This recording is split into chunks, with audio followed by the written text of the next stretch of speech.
દાહોદ જિલ્લાના ઝાલોદમાં આંગણવાડી કેન્દ્રોની જિલ્લા પ્રોગ્રામ ઓફિસર ઈરાબેન ચૌહાણ દ્વારા લેવાઈ આકસ્મિક મુલાકાત. પૂર્વ પ્રાથમિક શિક્ષણ અને પોષણ સ્તરની ચકાસણી કરાઈ. ઝાલોદ તાલુકાની વિવિધ આંગણવાડી કેન્દ્રોની જિલ્લા પ્રોગ્રામ ઓફિસર સુશ્રી ઈરાબેન ચૌહાણ દ્વારા તાજેતરમાં મુલાકાત લેવામાં આવી હતી. આ મુલાકાત દરમિયાન બિયામાલી, ટીટોડી, ઝાલોદના મુવાડા, મંદિર અને કસ્બા વિસ્તારના આંગણવાડી કેન્દ્રોમાં ચાલતી કામગીરીનું નિરીક્ષણ કરવામાં આવ્યું હતું. જિલ્લા કક્ષાના અધિકારીની આ સીધી મુલાકાતનો મુખ્ય ઉદ્દેશ્ય બાળકોને મળતા પોષણક્ષમ આહાર અને પૂર્વ પ્રાથમિક શિક્ષણની ગુણવત્તા સુનિશ્ચિત કરવાનો હતો. મુલાકાત દરમિયાન જિલ્લા પ્રોગ્રામ ઓફિસરે પોષણ ટ્રેકર સોફ્ટવેર મુજબ લાભાર્થીઓને હાજરીની ખરાઈ કરી હતી અને સરકારની દૂધ સંજીવની યોજના અંતર્ગત બાળકોને અપાતા નાસ્તા તથા પોષણ સુધા યોજના હેઠળના ભોજનની ગુણવત્તાની વ્યક્તિગત તપાસ કરી હતી.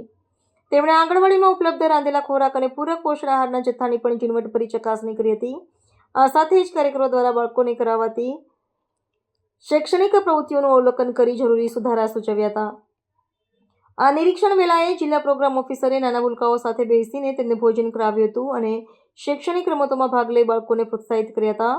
કેન્દ્ર પર ઉપસ્થિત વાલીઓ સાથે સંવાદ સાધીને તેમણે બાળકોના સર્વાંગી વિકાસ માટે આંગણવાડીના મહત્વ વિશે માર્ગદર્શન પૂરું પાડ્યું હતું.